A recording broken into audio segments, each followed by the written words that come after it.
So, nagawa tayo ng Arabic coffee.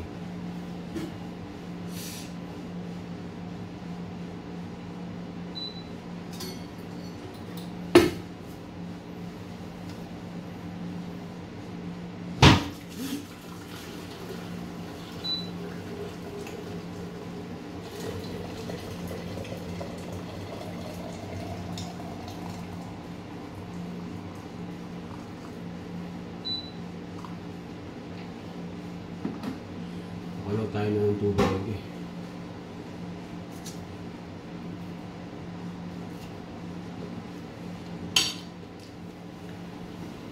Isang litro.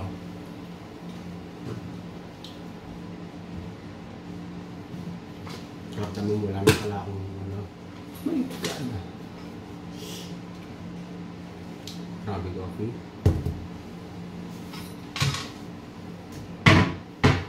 Lang, Arabic coffee tsaka cardamom. Balik mo natin.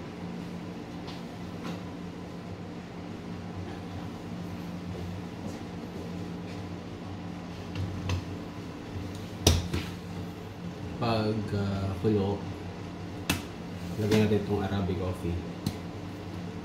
Ay, hindi siya Arab. Ano to siya? Giniling na beans. Yun. Hindi lang naman sangkap ng Arabic coffee or Saudi coffee. Giniling na kape, cardamom, tapos saffron. Yun lang, kuha tayo ng stick.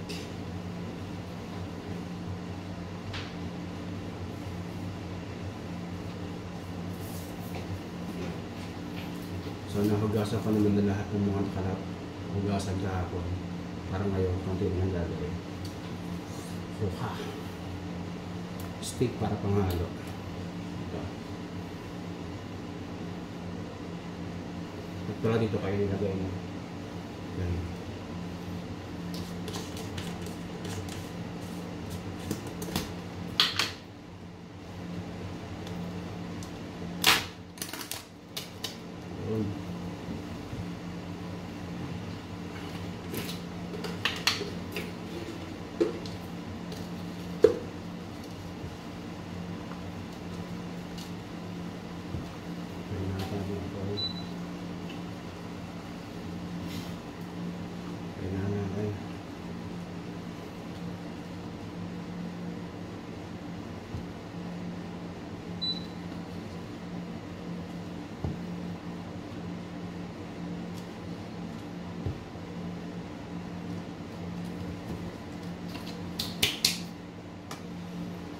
Tansyado ko naman ha, kaya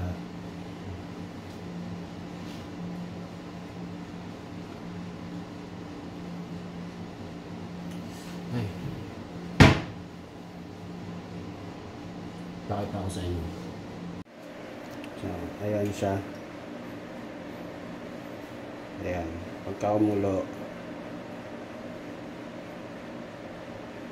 kasi natin, kailangan bubulwak yan eh.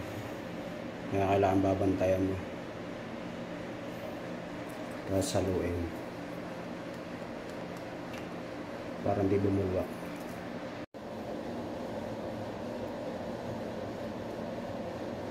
So ayan. Ayan. Pwede na natin iwan to. So 7 lang. Ayan, nakita nyo. 7 lang.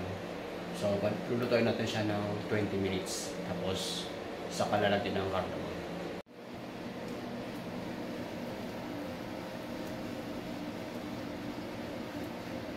So yun, lalagyan natin ng 20 minutes na siya. So lalagyan natin siya ng cardamom. Hinahatan natin ng apoy. Yan. Ilagyan natin para hindi tayo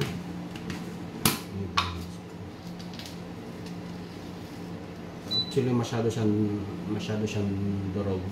Hindi siya maganda. So isang ganito lang lagay natin. Masyadong durog ang pait yan.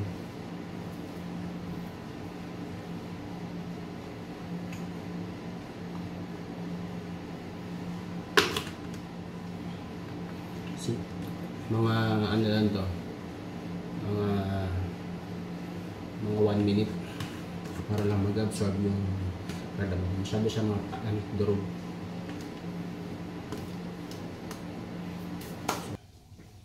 Ito, strainer.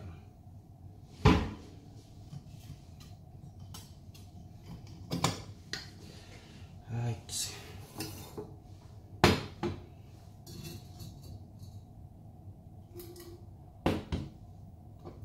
Oh.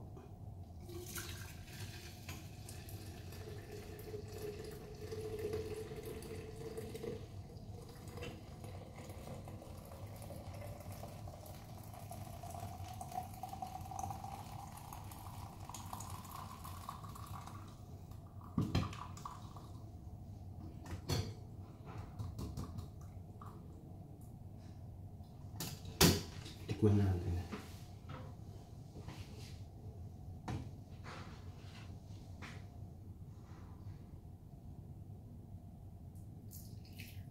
Ganda naman ako.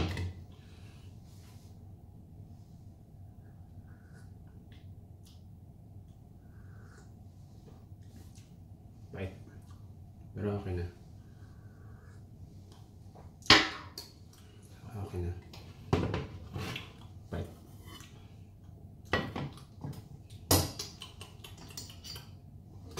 Bait na lang.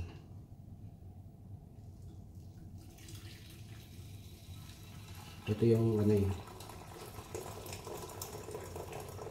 Ito yung hindi maganda kapag masyadong durog yung cardamom.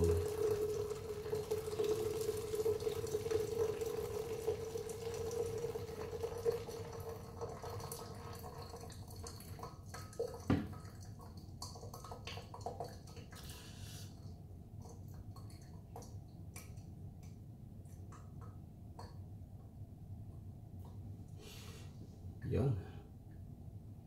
Ganyan lang kasimple gumawa ng Arabic coffee. Dito kasi sa Saudi Arabia, may kanya-kanya silang way ng pagluluto ng Saudi coffee. So, yun. Kung iba sa inyo, barito. So, ano talaga.